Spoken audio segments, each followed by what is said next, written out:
In this video tutorial, I'll demonstrate how you can change your Facebook password without needing the old password. Make sure to watch the entire video to avoid any mistakes. Let's get started. To begin, open the Facebook app on your device. Once the app is open, tap on the menu icon to access the settings. In the menu, tap on the gear icon to navigate to Settings and Privacy. Next, tap on See More under Account Center to access the Meta Account Center. Here, tap on Password and Security to change your password. If you remember your old password, enter it in the designated field.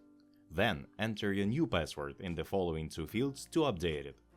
Once you've entered the new password, tap on Save.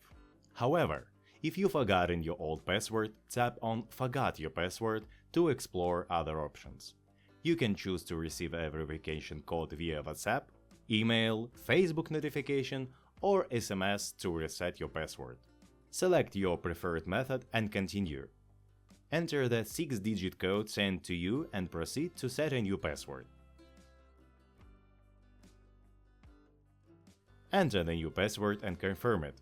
Once done, tap on Next to save the changes. That's how you can change your Facebook password without the old one. If you found this video helpful, please don't forget to hit the like button. Thank you for watching.